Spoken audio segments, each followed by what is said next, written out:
All right, we're talking today about work and energy. Going through the examples in the class, the first example we have is this example with Tarzan, who weighs 875 newtons and swings from a vine through the jungle. How much work is done by the tension, that's an important part, in the vine as he drops through a vertical distance of 4 meters. Well, if we draw a diagram, I don't know, here he is swinging, comes down to this point, and that distance is 4.0 meters. And Fg equals 875 newtons. Well, this is a really complicated problem, when you first look at it, but then you think about it for a few minutes, and it's actually a simple kind of conceptual problem. If we look at the definition of work, that is Fd cosine of theta. That's the force applied times the distance traveled, or the displacement, times cosine of theta, where theta is the angle between the force and the displacement. In this case, we're talking about the work from tension, the work from tension equals the tension times displacement times cosine of theta. But the tension is constantly changing. It's in this direction at one point where he's swinging on the vine. It's in this direction. It's in this direction. As the vine is moving, the tension, the direction of the tension is changing. So then we have to think, well, what is the direction of the displacement? How is that changing? Is this going to be a really complicated problem? Well, the displacement at any instant in time is always going to be tangential to the circle and in direction to it, corresponding to his velocity. So the angle between the force, tension, and the displacement is always going to be 90 degrees. That means this whole thing is 0 because cosine of 90 degrees equals 0. If you want to look back to that trig supplement, you can think about cosine being a function like this that goes at 0. Well, no, that was sine. Cosine looks like this, where at 0 degrees, cosine is equal to 1. And at 90 degrees, cosine is equal to 0. And at 180 degrees, cosine is equal to -1. But you don't have to think about this function. Just know that cosine of 0 is 1, cosine of 90 degrees is 0, and cosine of 180 degrees is -1. The next example.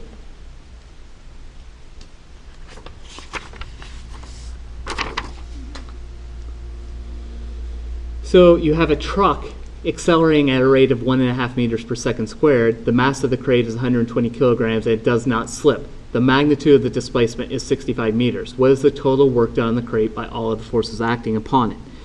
Well, this problem goes ahead and gives you the free body diagram. Well, it's not technically a free body diagram. There is a picture involved, but you could easily draw it like that. So friction is moving the block. The truck is moving. We don't care how the truck is moving. We just worry about the friction that applied to the block moves it to the right. So we're going to have 3 different forces that we're going to have to find the work for. The problem is the displacement is in this direction, right? So theta, let's call it theta sub n, which is the angle between the normal force and the displacement.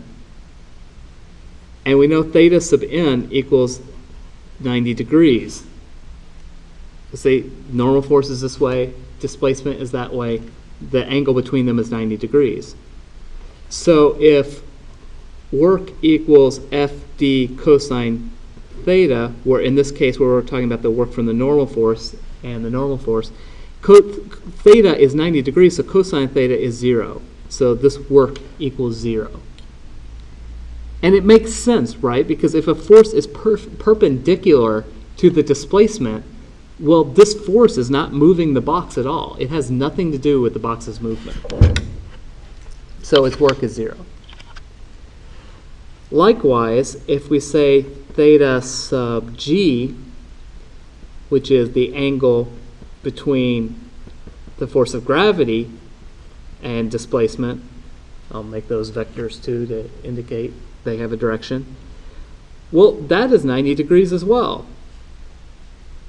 So the work from gravity equals FG d cosine of theta, just like before, but this is 0 because cosine of 90 is 0. So the gravity is completely perpendicular to the displacement. The gravity then has nothing to do with moving that block to the right. So its work is 0. Now, of course, you know friction is going to have some work. It's going to be performing some work. So theta sub f equals 0 degrees, where that is the angle between f and, make that script f, and the displacement. So now work equals the force, which is the force of friction, and this is static friction, but I'm leaving off the subscripts because we're just dealing with one type of friction. D cosine theta, where this is 1 because cosine of 0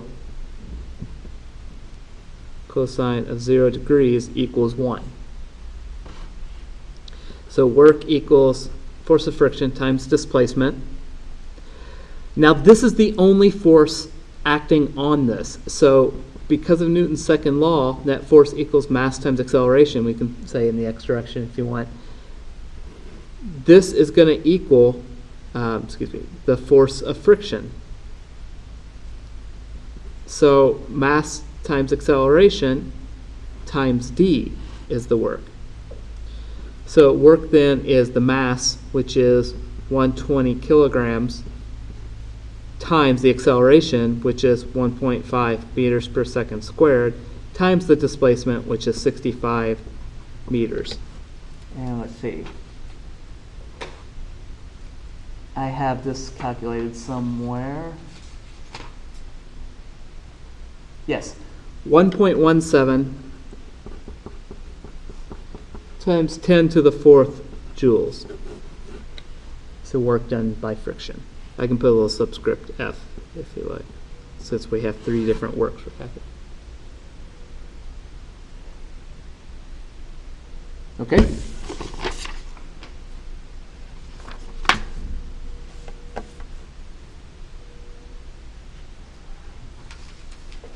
So we have a space probe, and some work is being applied to it. What we want to know in the end is what is its final speed. Okay? So I'm going to write down what we know.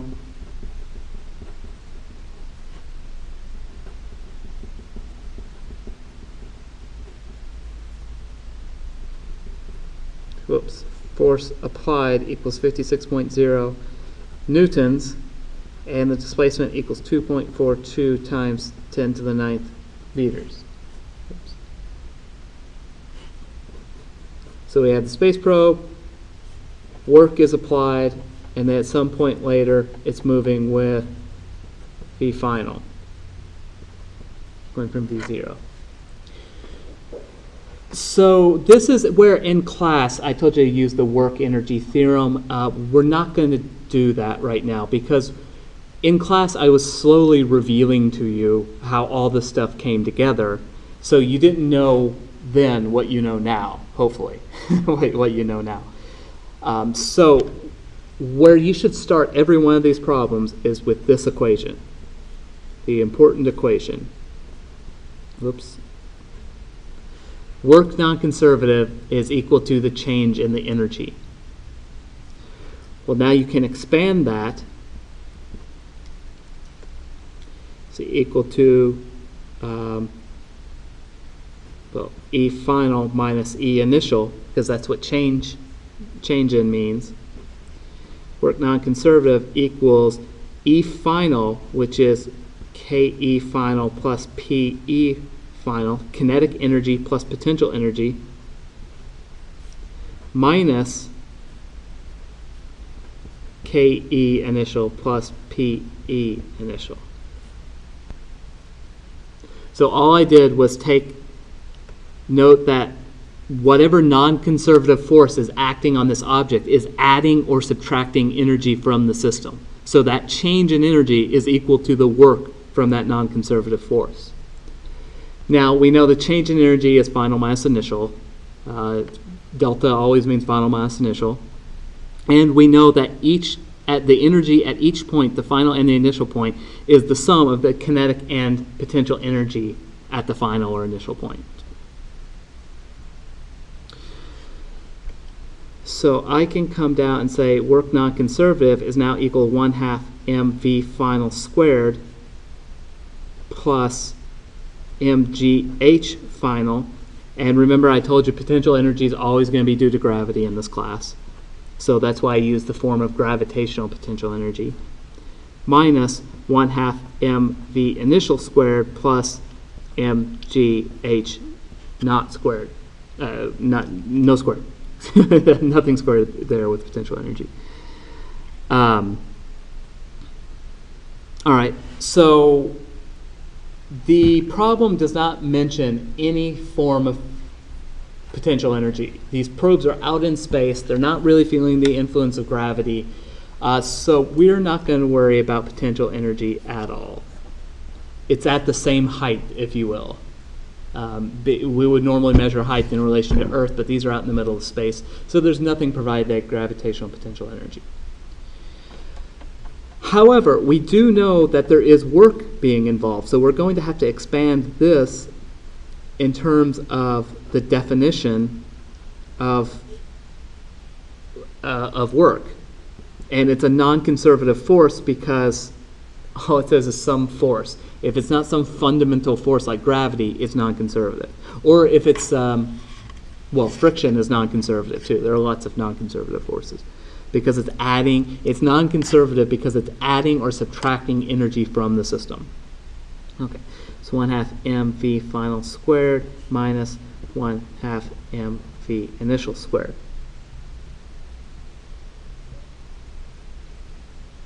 Now, we see in this question that it says the force is applied in the same direction as the displacement. So that means this is D, this is F, then theta equals 0 degrees. And cosine of theta equals 1. So FAD equals 1/2 mv final squared minus v initial squared. It'll be a little easier to solve that way if I group if I pull out 1/2 m from each side. And we want to know what is the final speed. Well, we have the mass, we have the force, we have the displacement, we have the initial speed. It's just a matter of solving for the final speed now. So I'm going to multiply 2 times each side. So that equals 2 FAD equals mv final squared minus v initial squared. I can divide each side by m. That cancels these out. So 2 FAD over m equals vf squared minus v0 squared.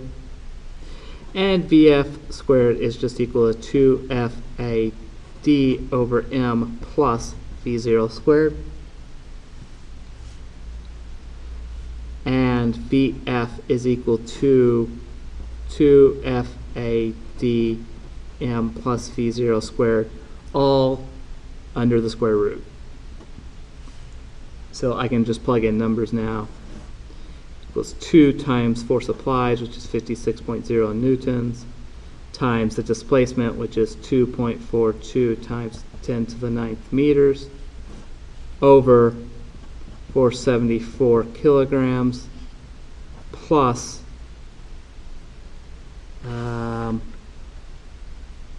oh, you know what? I labeled this wrong. This is not final velocity. That's initial velocity.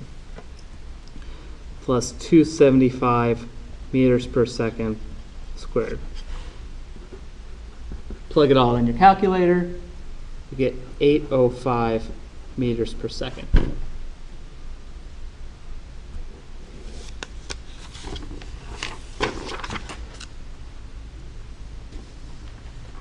I believe next we have the, let's see, we have the Daredevil motorcyclist.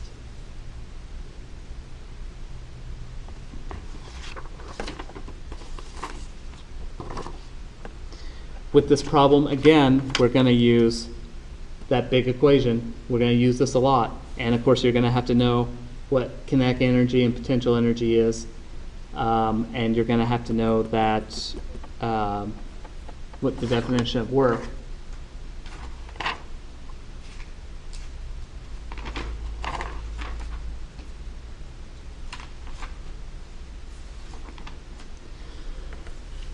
So I'm going to redraw the picture.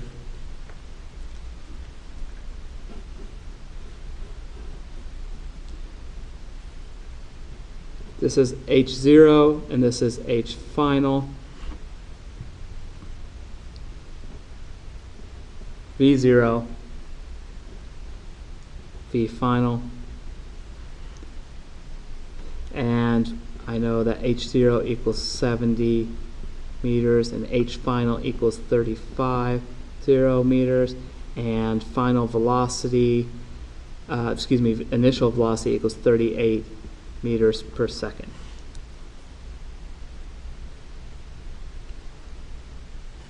Okay, so what I want to do is first solve this the kinematics way, and then I'm going to go back and solve it with using energy, and you'll see that they come out to the same answer. So as we do with kinematics, we list our variables.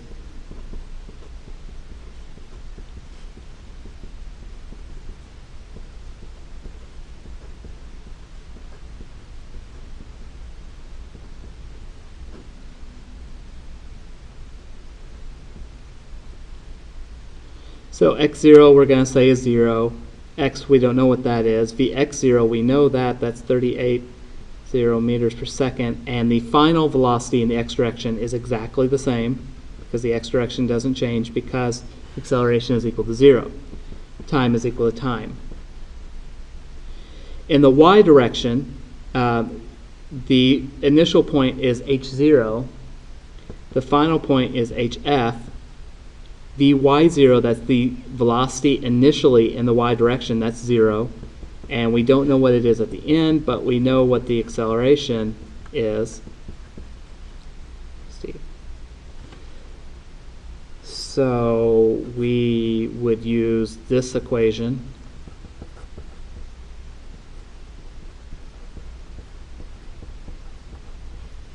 In the y direction. We know that is equal to 0 because we said so here because it starts off with a horizontal velocity. And we solve this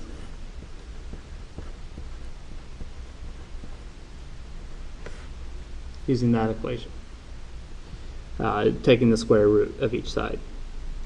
And if I plug in numbers, that just equals 2 times negative 9.8 meters per second squared times y final is 35.0 meters.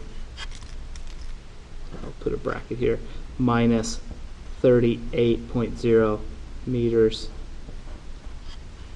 Now you notice 35 minus 38 is a negative number. That negative number will cancel out this number, so we don't have a negative under the radical. So that is completely fine. It's going to be, well, plus or minus. It's going to be plus or minus 26.2 meters per second. And we know it's going to be the negative one because velocity is working downward in the same direction as acceleration. But we're not done yet because these are vectors. We've just solved for the velocity in the y direction, and we know the velocity in the x direction, so now we'll have to do Pythagorean theorem to get the final velocity, which is just the square root of vx squared plus vy squared. which is the square root of 35.0 meters per second. I'm sorry, that's 38 squared, plus negative 26.2 meters per second squared. When you multiply that out, you get 46.2 meters per second. Okay, so we found it using the kinematics method. We're going to work it one more time, but we're going to use the energy balance. So work non-conservative equals change in energy equals E final minus E initial. What do we know about the non-conservative forces? Well, we are ignoring air resistance, so the only thing working on this motorcycle is gravity, which is a conservative force. So the work from non-conservative forces equals 0. What that means is that there is no energy being taken out of the system or added to the system. All we're doing is we're starting at a high point with a lot of potential energy and some kinetic energy because it's moving, and we're going to end up at a lower point with less potential energy and more kinetic energy as the velocity has increased.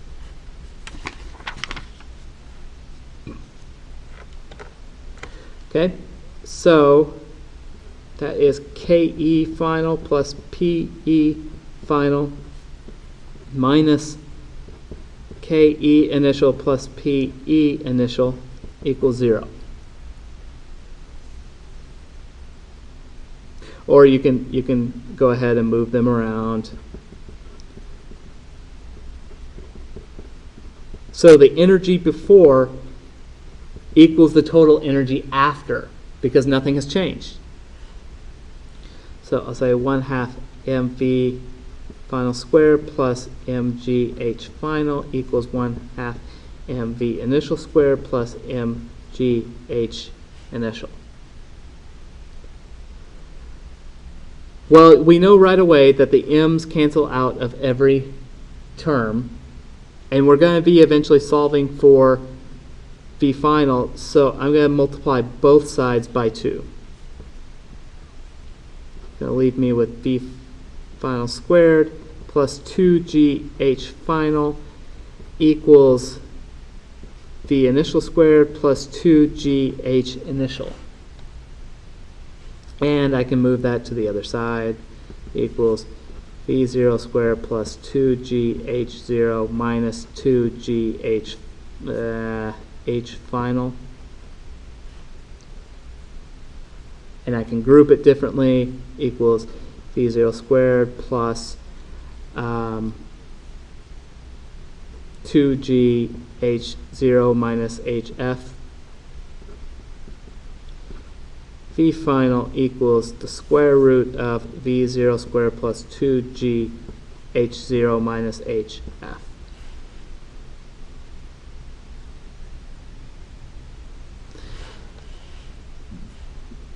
Now, it looks very similar to what we had up here. So with Pythagorean's theorem, you have V0 squared. Here's V0 squared, which is Vx squared, same thing. And then you have, for Vy squared, you have all this stuff, 2a y final minus y initial. Now, this is y initial minus y final, but that's because the negative in a flips those two. But anyways, let's just go ahead and plug in our numbers. That's 38.0 meters per second, and that's all squared, plus 2 times 9.8 meters per second squared times h initial, which is 70.0 meters, minus 35.0 meters. If you plug that into the calculator, you get 46.2 meters per second. Same up here as it was up here. Completely different approach. I hope you'll see that this is, especially later on, this is going to get much easier to do the energy methods. Anything else I should say about that? Probably not.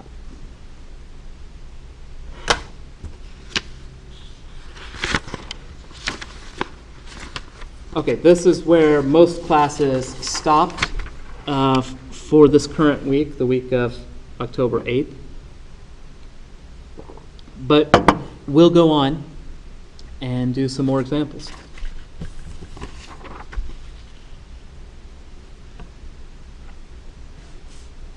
So in this case, let's just do it like this.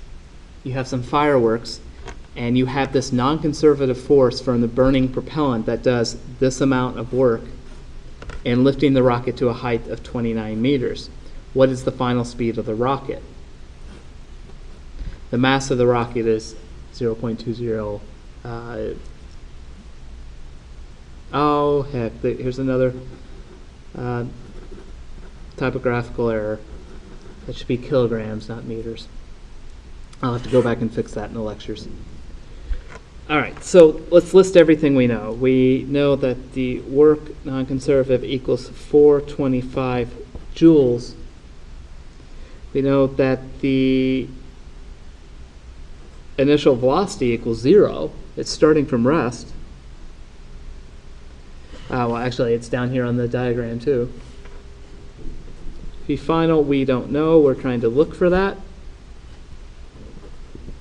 H0, well, why don't we just set that equal to 0? And then we can say HF is 29 meters. So this is H0 and this is HF. I just set this equal to 0. And that means this point is 0 plus 29 meters, which just equals 29 meters. The mass of the rocket is 0.20 kilograms. All right, so let's start with the same equation we always start with. Work non-conservative equals the change in energy, which equals EF minus E0, which equals kinetic energy final plus potential energy final minus kinetic energy initial plus potential energy initial. Okay, well, you could probably start scratching some stuff off now, but I'm going to take it one step further, just so we're being very explicit. So it's 1/2 mv final squared plus mgh final minus 1/2 mv initial squared minus mgh initial. All I did was distribute that negative to both terms in the initial state. Okay, well, we said H0 was going to be 0. We decided that, so that potential energy term drops off. We also said that the rocket is starting from rest, so velocity equals, the original velocity equals 0. So that makes it everything much easier. Work non-conservative equals 1/2 mv final squared plus mgh final. We can't cancel out the masses this time because we have that work here. So I'm going to solve for v final squared.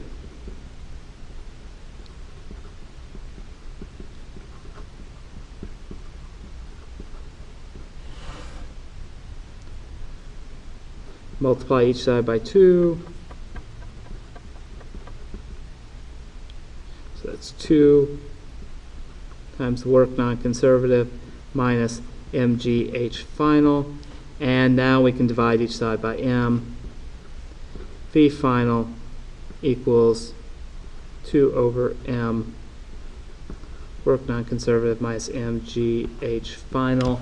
I'll have to take it onto another sheet of paper.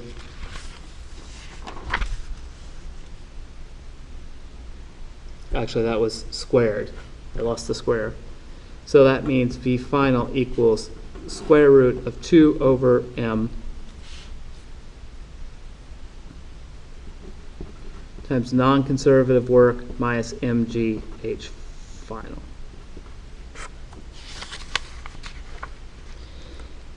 And we can plug in numbers if you like. 0.20 kilograms times the work, 425 joules, minus 0.20 kilograms times 9.8 meters per second squared times the final height, which is 29 meters. Let's see, I have this calculated, so 61 meters per second.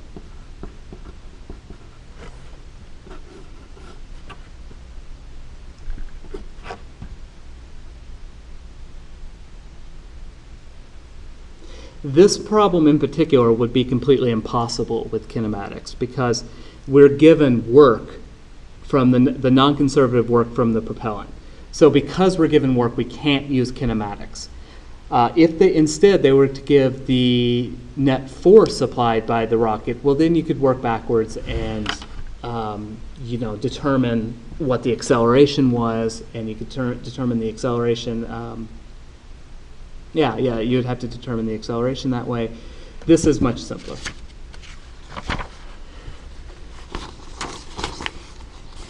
All right.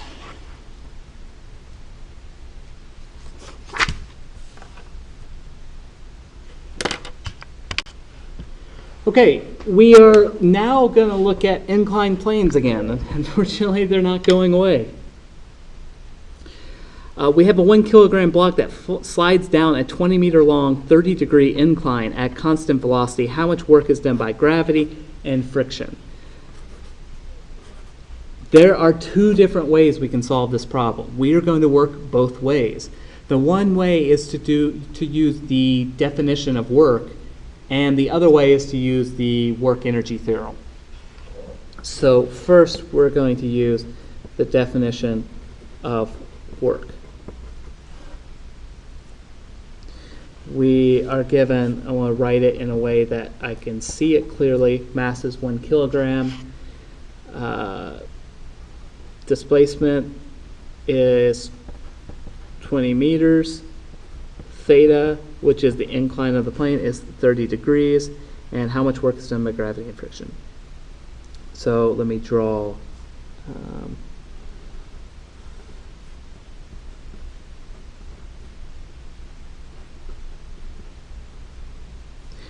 the force of gravity is downward. The normal force is upward. Any other? Yeah. We also have the force of friction. And that's all. Because it's going down at constant speed, so that means this component of the gravity going down the plane is going to equal that of friction. Let me draw a free body diagram.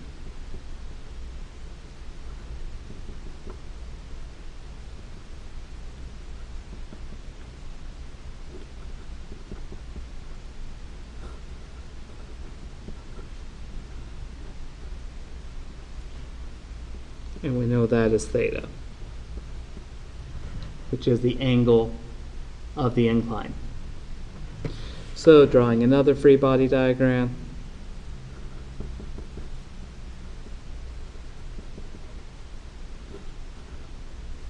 I can say this is Fg cosine of theta.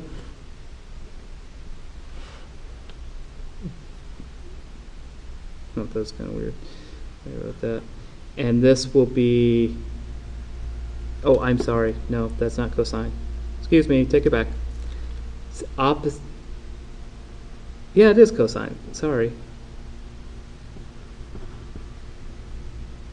And the other side is Fg sine of theta, with the normal force in this direction and the force of friction working in the opposite direction. So the question here states, how much of work done is how much of the work is done by gravity? Let's work at that first. So the work done by gravity is the force of gravity times the displacement times cosine of, I'm going to call this phi g. I'm using a different letter for this angle because it is not the same as the angle of the incline. Be sure you don't make that mistake, because if you just plug 30 degrees in it, it's not going to be good. In this case, the block is sliding down so displacement is in this direction, down the plane, which is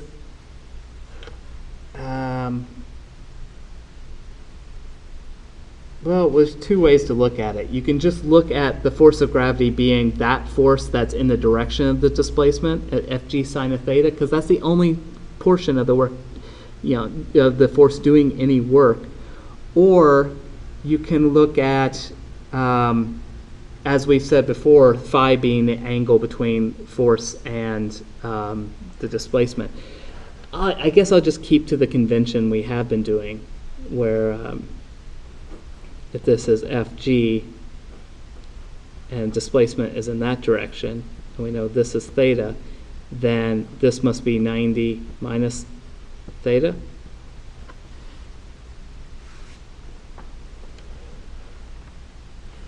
And we'll call that phi g. So then, Fg equals mg times d times cosine of phi g. I just expanded Fg into mg. And the work of gravity then is equal to 1 kilogram times 9.8 meters per second times the distance, which is 20 meters, times cosine of 90 degrees minus 30 degrees. So that's cosine of 60 degrees.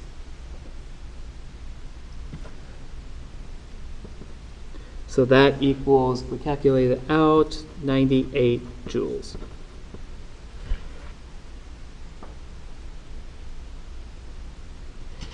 That's one way of thinking about it. I'm going to show you just one more way. I hope this isn't confusing for you, but there are 1,000 different ways to work these problems. I just want to show you the different angles you can take on it. So you can say that work for gravity equals let's just say gravity in the x direction and plus work of gravity in the y direction.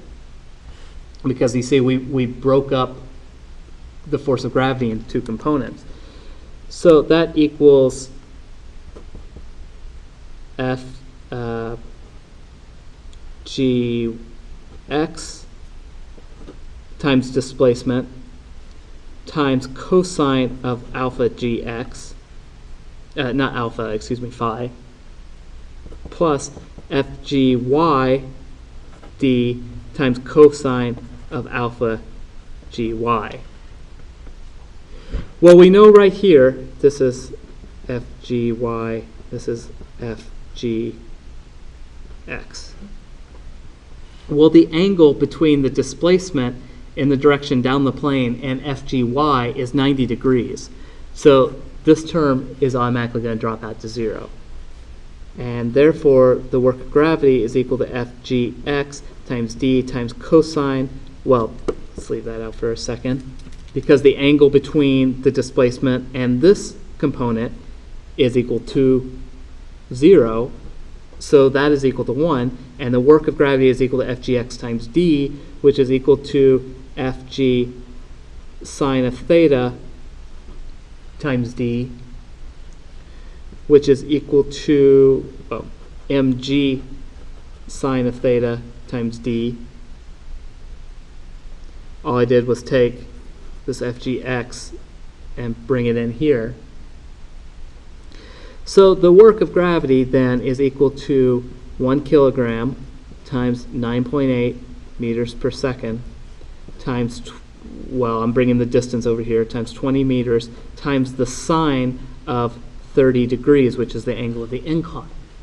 Now comparing that to up here, everything is the same except this angle, but then you have to just know that cosine of 60 degrees is the same as sine of 30 degrees.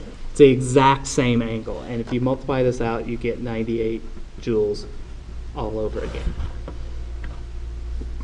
So which way do you want to look at it? I don't know. I'll ask you in class. I'm guessing you probably want to look at it this way because you don't want to do these extra angles. Okay, let me get some more paper. So the work of gravity is 98 joules.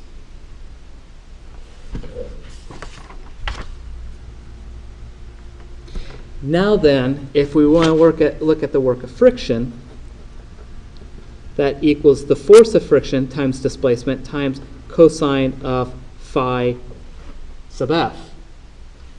Now remember that, I'm running out of space here. Remember that the displacement is down the plane and friction acts in the opposite direction. So phi sub f equals 180 degrees, which means cosine of phi sub f equals -1.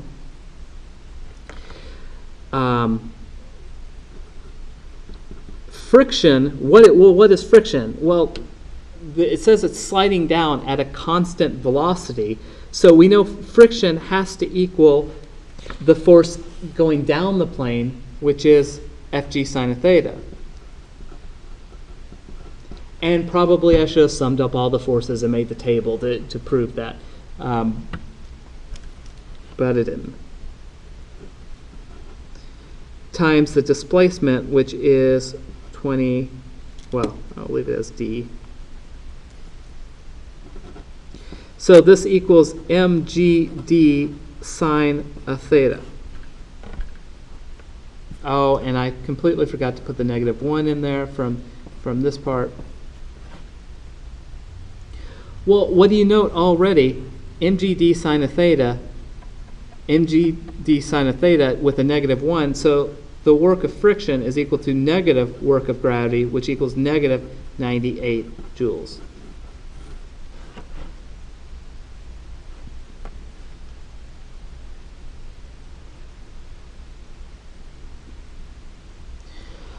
All right, so we have solved this problem using the definition of work.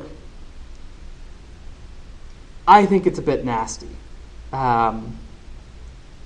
So I would prefer to use the energy balance.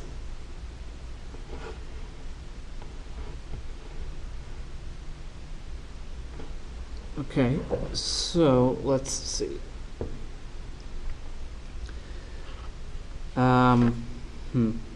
What do we do here? Well, okay, so this is where it gets a little bit tricky. Work non-conservative equals delta E. Well, that equals E final minus E initial. And non-conservative forces here is equal to friction. E final minus E initial. So then friction is equal to KE final plus PE final minus KE initial plus PE initial. Well, what do we know about kinetic energy? If you can forgive me for a moment, I'm not going to write out 1/2 mv squared because we know the block is traveling at constant velocity. So that doesn't mean that kinetic energy is equal to 0, but it does mean that kinetic energy final minus kinetic energy initial does equal to 0. Let's go ahead and rewrite it. KE final minus KE initial equals,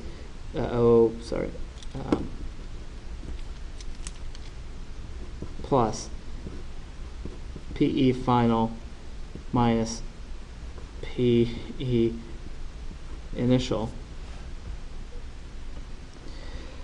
That equals friction. We know this equals 0 because the speed is never changing. And, oh gosh, I made another mistake. Sorry, guys. This is the work of friction. Work of friction. Work of friction. Not the frictional force. Absolutely not the frictional force. Okay? So the work of the frictional force is then equal to PE final minus PE initial, which equals mgh final minus mgh initial equal to mgh final minus h initial. Therefore, the work of friction is equal to 1 kilogram times 9.8 meters per second squared times the final height, which is, Oh, we don't know what the final and initial height is. I probably should have solved that for you. But we do have trig. And we do know this is theta. And we do know this is d. So the final height we will say is equal to 0 because he's at the bottom of that ramp. He's right here.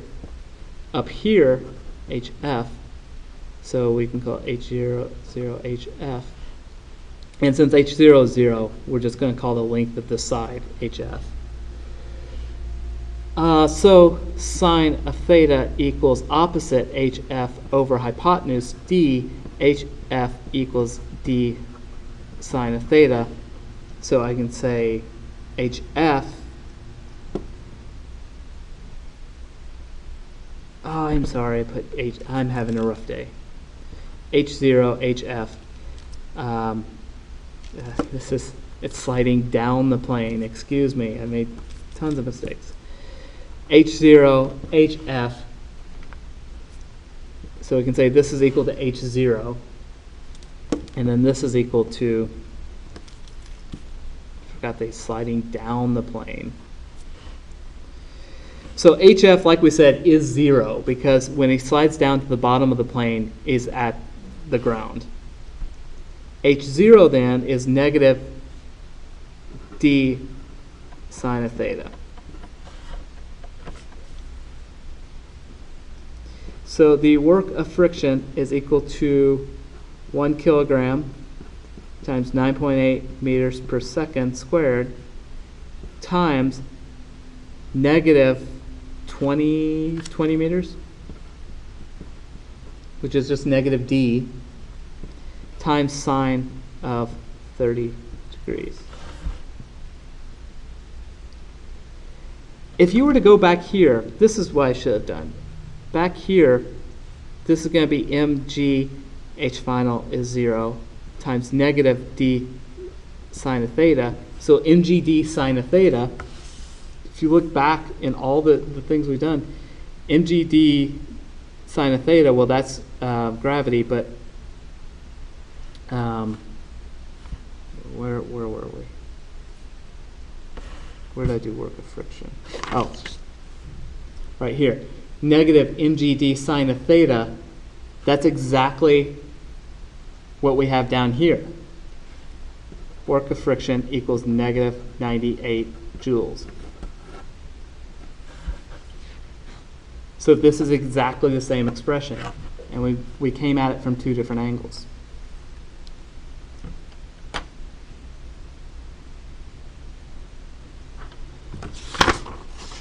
All right. Now we want to find the work of gravity using the energy balance. Okay, this is where we can't use this equation. I'm sorry, we can't use it here. This is one of the few problems where you can't do that. You have to use the other equation that says work for conservative forces is equal to the negative change of potential energy. You remember that equation? And that, of course, equals the work of gravity because gravity is a conservative force. Where to begin? Okay, so work of gravity is equal to negative PE initial, PE final minus PE initial. Or we can just say PE initial minus PE final. Okay, and if we expand this, that's mg h0, h naught, minus mg h final. Or just mg h naught minus h final. And think about our triangle. So this is h final, which is going to be equal to 0. And this is h0. So we can say the length of this is equal to h0. The length of that is equal to d. sine of theta is equal to opposite h0 over hypotenuse, which is equal to d. H naught equals d sine of theta. And back over to this equation, h final is 0, so that equals mg h naught, which is equal to mg d sine of theta, where I've plugged in for h0. So work of gravity equals 1 kilogram times 9.8 meters per second times 20 meters times sine of 30 degrees, which equals 98 joules. Again, exactly what we determined over here, mgd sine of theta. All right, we have beaten this problem to death. Let's see, how many examples do I have left?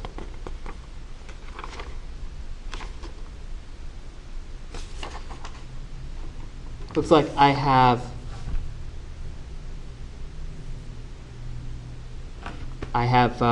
two more examples left.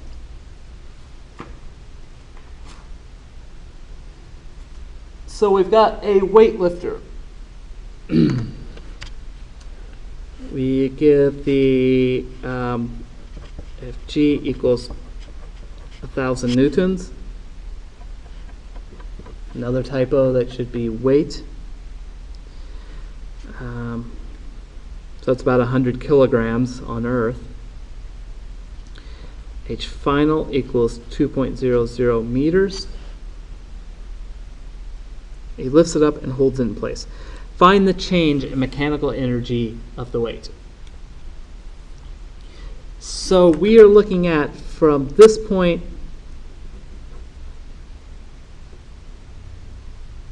I should make that dotted. I'm going to draw a little diagram.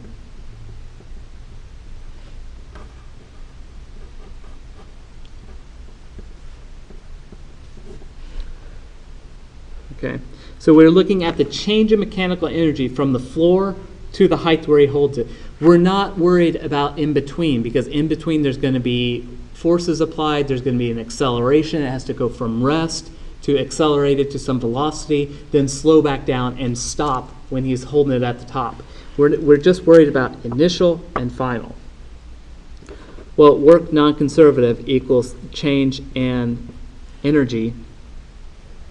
Okay, the question asks, find the change in mechanical energy of the weight.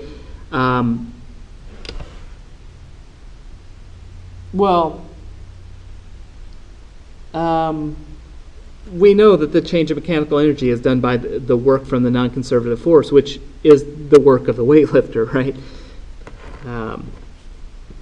E final minus E initial.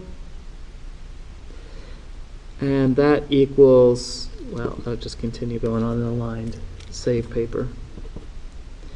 KE final plus PE final minus KE initial plus PE initial. What do we know about kinetic energy here?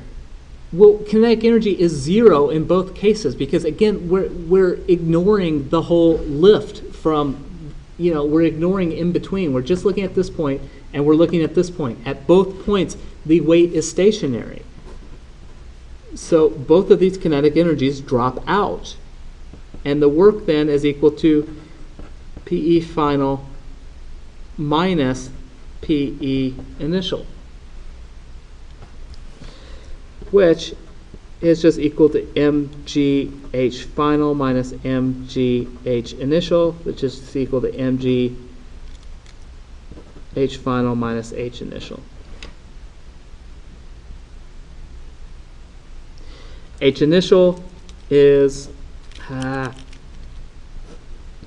0.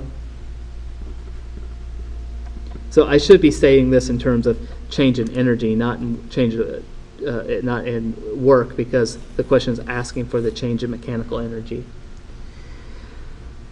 And that equals 1,000 newtons You know what? Let me rewrite this just to illustrate a point. So mg is equal to fg, is it not? We know that.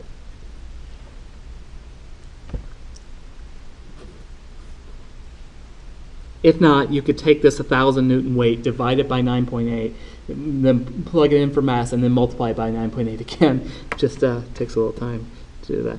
So 1,000 newtons times 2.00 meters, 2 newtons times meters is joules. So 2,000 joules is, you know, 2,000 joules is what the work is, the change in energy. All right, so question B asks, what is the work done by the weightlifter? Well, that just equals the work of the non-conservative force, which equals the change in energy, which equals 2,000 joules. Alternatively, you could use the definition of work of the weightlifter equals force of the weightlifter times the displacement times cosine of theta, and since the force is in the direction of the displacement, that equals 1, so that equals the force of the weightlifter times the displacement. Now the average force of the weightlifter is going to have to equal the force of gravity, because you've got to at least equal that, and you've got to actually exceed it for a second, and then you can slow down at the end. But the average force is going to equal the force of gravity, so force of gravity times displacement, which equals 1,000 newtons times 2.00 meters, or 2,000 joules.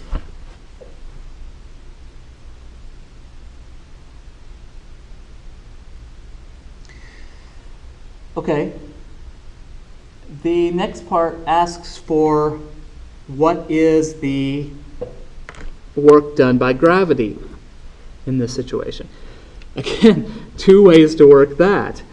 We could say that, for example, use the definition, the work of gravity equals the force of gravity times the displacement times cosine of theta, where theta is the angle between the force and the displacement. The displacement is upward, and the force of gravity is downward, so that means this is 180 degrees, and cosine of 180 degrees is negative 1, equals negative FGD, which equals negative 1,000 newtons times 2.00 meters, or negative 2,000 joules.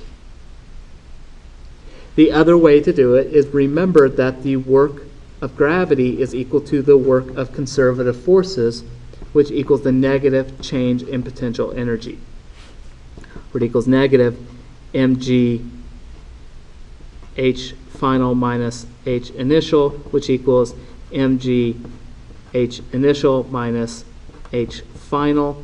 We know that h initial is 0, so that equals mg times negative h final. Again, this is mg is just equal to fg. So the work of gravity is equal to negative fg times h final. And we know that equals negative 2,000 joules. Because that's exactly what we found here. So if h, instead of d, we used h, so on.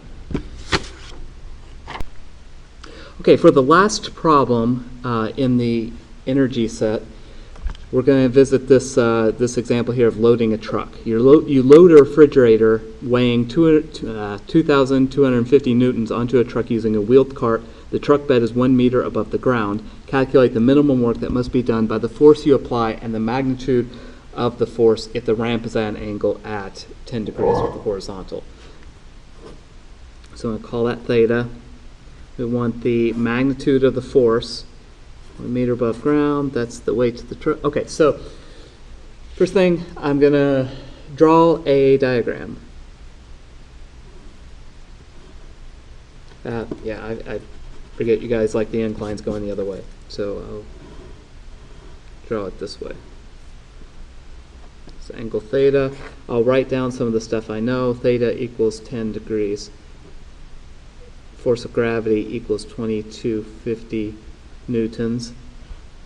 Truck bed is H equals 1.0 meters, whereas this is H, I guess I can call that H0, which equals 0. I'm off the screen here.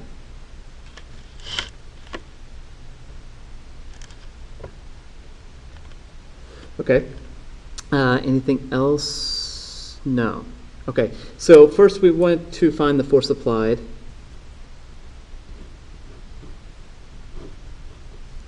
Force of gravity is this way. Normal force is that way. The force applied is this way. Are we dealing with any friction? No, we're not. No friction is involved here. And if we wanted to find the minimum work and the magnitude of the force for that minimum work. So in this case, that force is going to be just equal to this component of the gravity, Fgx.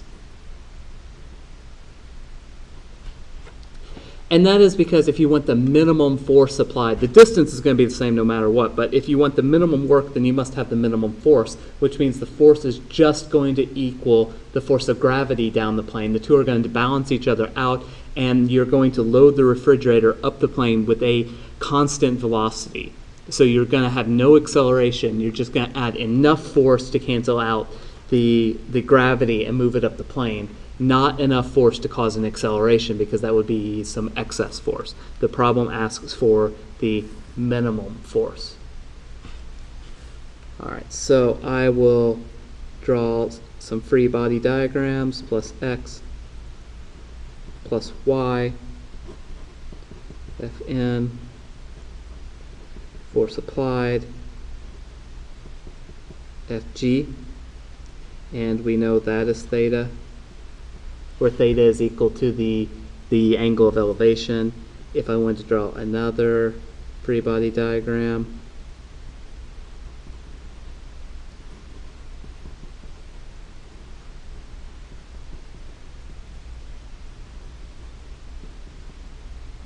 so Fgy, which equals Fg cosine theta.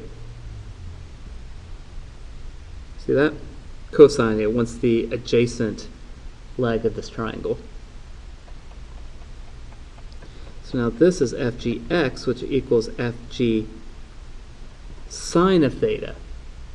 This is the opposite leg of that triangle. All right. So if we were to sum up the forces in the x direction and sum up the forces in the y direction, in the x direction you have Fg sine theta, and you have minus force applied. In the y direction you have Fn, the normal force, and negative Fg cosine of theta. Summing up these forces, F sub x equals Fg sine of theta minus the force applied equals max, and that is going to equal to 0. Why does that equal 0? Well, the acceleration is going to equal 0, of course, but why? That is because minimum force is what the question asks. If we were to add excess force to that minimum, then there would be an acceleration, but we want the bare minimum to get that thing up the incline. So the force applied is just equal to Fg sine of theta, which equals 2250 newtons times sine of 10 degrees. And when you calculate that out, that comes to 391 newtons. Now the second part of the question asks, well, actually the first part, because we answered the second part first, the magnitude of the force. The other part of the question says, what is the minimum work that must be done? Well, we know that work is equal to F d cosine phi. Okay, where'd that phi come from? I have to call the angle something different because I don't want to call that angle theta because I've already defined theta as the angle of elevation, not the angle between the force and the displacement. Don't make this mistake. I actually am, this is my second time recording this video because I made the mistake the first time and got to the end of the problem and felt like, oh my God, I feel like an idiot now. So you have to call these angles something different because they're different angles. And in this case, the force will be the force applied, which we've already solved for. So what are we left with? Well, we don't know what D is because we don't know the displacement up the ramp. D. And we don't know phi yet, but we'll think about it in a minute. This side of the ramp is H, and this is theta. Again, theta, because it's the angle of elevation of the ramp. So we can say sine of theta equals opposite H over hypotenuse D, or D equals H over sine of theta. So work then is equal to Fa times H over sine of theta times cosine of phi. Well, what is phi? Force applied is that direction. The displacement is in that direction. So phi is 0 degrees because they are in the same direction. So this will be 1. And then the work is just F-A-H over sine of theta, which equals 391 newtons times 1.0 meters times sine of 10 degrees. So when you calculate this out, you get 2250 joules. Okay? Now, if you wanted to look at it a different way, you could look at work is force applied, which is Fg sine of theta, that is Fa, times H over sine of theta. The sine of theta cancel out, so that's just Fg H, which is 2250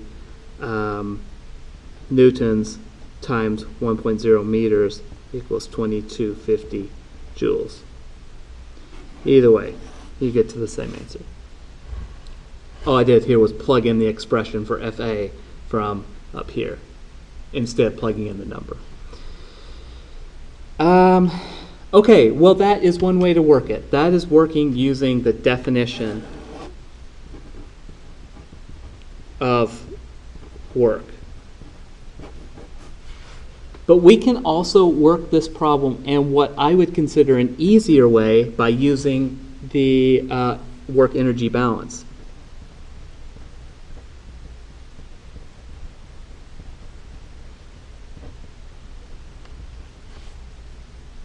Okay, so as usual, work non-conservative equals EF minus EO, E initial. What is the work non-conservative? Well, that is the work from the applied source, work applied, I guess you would say. Because if I'm pushing the thing up the ramp, I am providing the non-conservative force. So work applied is equal to final minus initial, so that's KE final minus plus PE final minus KE initial plus PE initial. Okay? And this is 1/2 mv final squared plus mgh final minus 1/2 mv initial squared plus mgh initial. Now, like I said, this is the minimum work that must be done by the force you apply.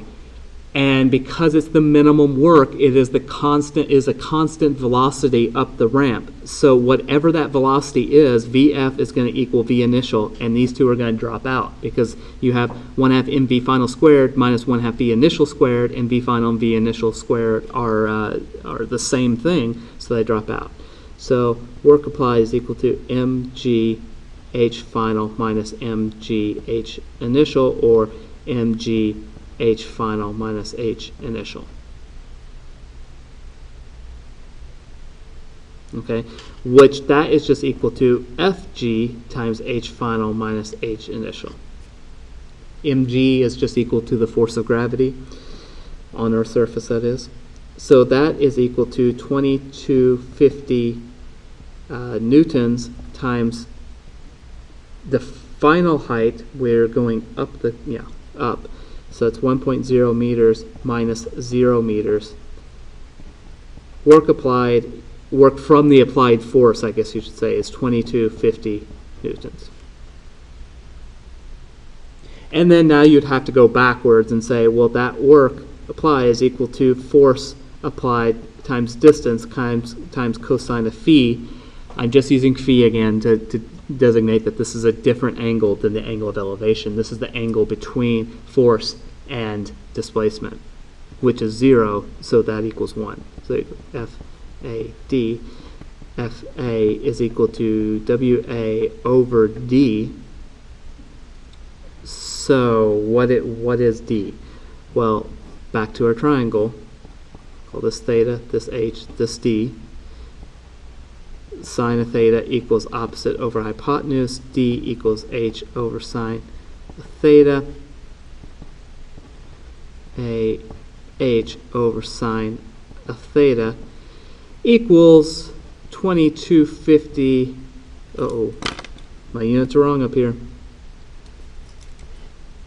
Newtons times meters, which is joules. 1.0 meters over sine of 10 degrees. So the force applied is equal to 391 newtons. Two ways to work the problem. I guess you could say you pretty much work the problem the same way each time. It's just one, you start with the definition of work and go from there. And the other side, you start with the energy balance and you find the work, then you use the definition of work to find the force.